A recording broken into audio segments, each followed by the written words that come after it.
Africa and the Ghana Empire.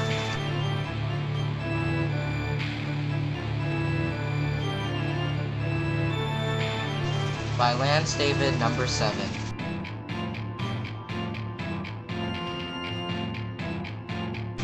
The Empire of Ghana was founded in the 400s AD by a group of invading people called the Sononki. They formed this kingdom south of the Sahara Desert.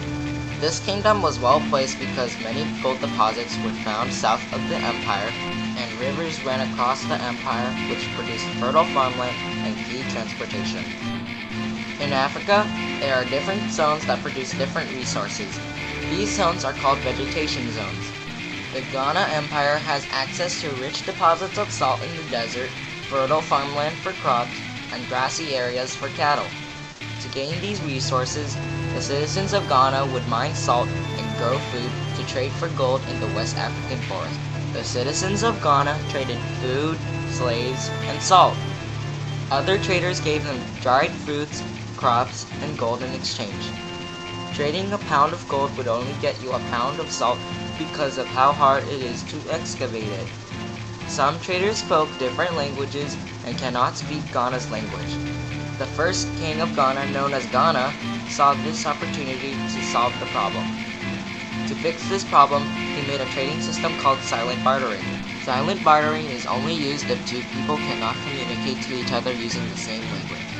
A trader would find a secret area and leave the designated item in that spot and leave until the next trader comes and takes the item and leaves that other item that is needed there. To travel great distances across forests and deserts, traders would take animals called camels along on their journey.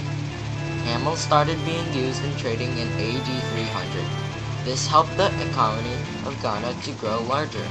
Part of Ghana's borders formed across the Sahara Desert, which was north of the empire. From there, more and more traders flooded northern Ghana. Goods also arrived after crossing the Sahara Desert. Goods like slaves and food reached Ghana's southern borders. Ghana's citizens took charge of trade. They also kept some of their source of gold a secret. This made gold really scarce and the value of gold higher. The king of Ghana gained wealth by taxing trade like how we tax the goods we buy today. People living in Ghana were forced to give tribute or payment to Ghana's king. They quickly expanded and conquered surrounding areas. To increase population and to decrease the amount of slaves, the king offered protection for loyalty from conquered people. The cities in Ghana soon became major trade centers. The capital of Ghana, Kumbi-Sale, was the center of trade for Ghana's empire. Kumbi-Sale at the time had a population of 150,000 and was the greatest city in Africa. Trade influenced religious and cultural changes in Ghana. A group called the Berbers who traded gold and salt helped spread Islam to the Ghana Empire. They established the trade routes along West Africa and worked with the Umayyads before the Abbasids took over Arabia. The empire eventually adapted to Islam and started believing that Muhammad was the prophet of Allah, which is God. They also followed the religious teachings of the Quran and the Sunnah, and followed the 5 pillars of Islam, which influenced the 5th pillar known as the Hajj, or the pilgrimage to Mecca. The Berbers also introduced them to a new language called Arabic. Kings used this language in government and also converted to Islam. The citizens then converted to Islam and now were called Muslims. This caused Islamic scholars to also come to Ghana and have a long-lasting influence on Ghana. All the Ghana kings converted to Islam but still practiced their traditions such as ancestry, which permits them the right to rule over the empire. The Muslims also accepted the belief, so if the king rejects any traditional religion, he loses the right for him to rule. The Arabic language influenced Muslims to make written language and also gain political government positions. Many Muslims and governments advised the king on the best ways he can rule his empire. Much of Ghana's upper-class citizens also converted to Islam. They also learned Arabic to study the whole book of Islam, the Quran. This resulted with them believing in what is right and wrong. One of Ghana's main rules is that only men could own property. Women then had certain property rights when their fathers died. People had to follow either traditional law or Islamic law to become a citizen in Ghana.